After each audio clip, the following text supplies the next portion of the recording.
So good morning, my name is Ryan, and this is my topic, the educational problems in Taiwan.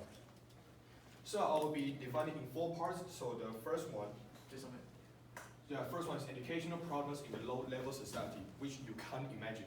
And the second one is the gap between the rich and poor. It also affects the education.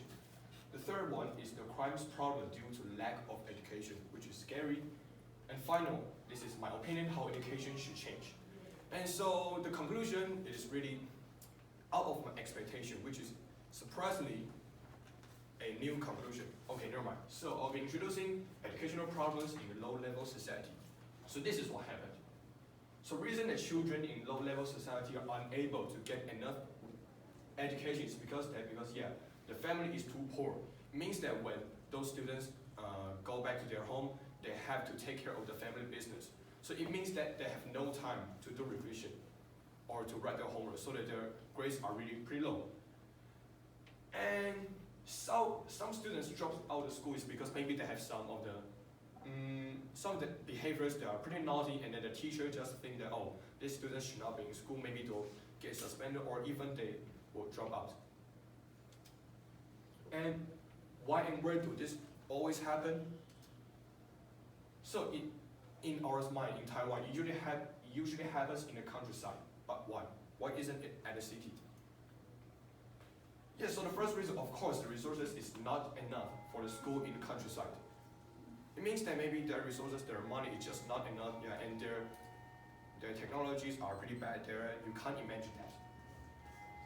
And the second one is surprise. It is a surprise. That means that the city has more resources, right?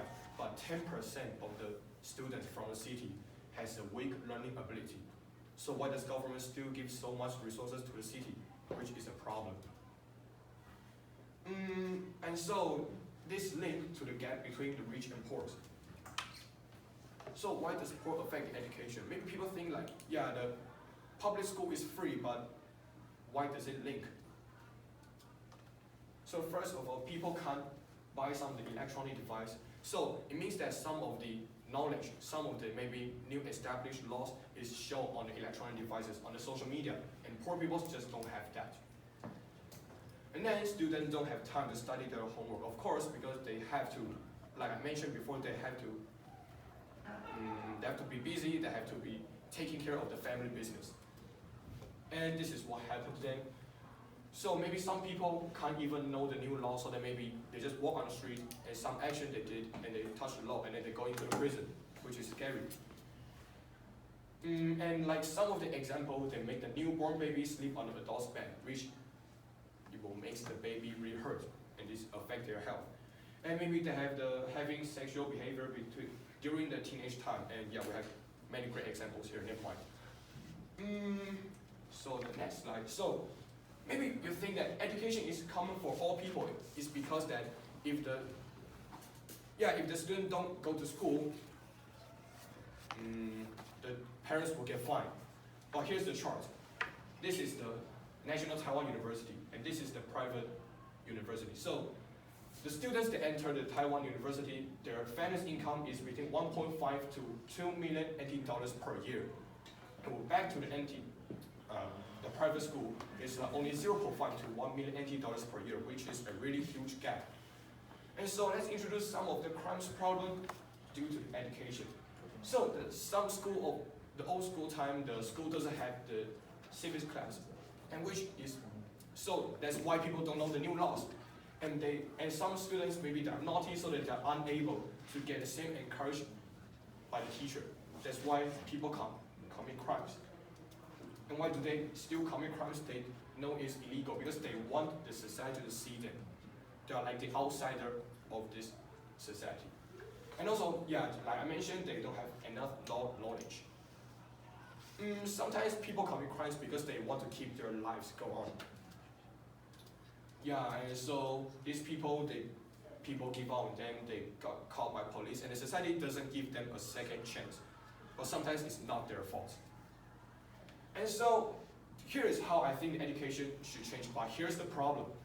It's like the National Education Center, they thought they can just change how the education rules goes.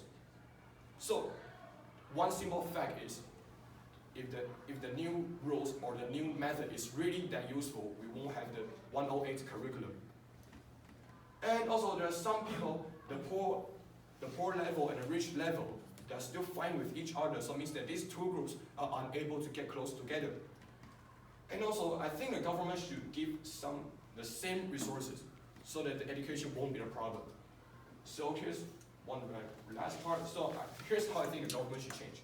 They give subsidy to those poor people when their children entering school. So that means that they can give money to them so that the family won't have to spend too much on the lesson.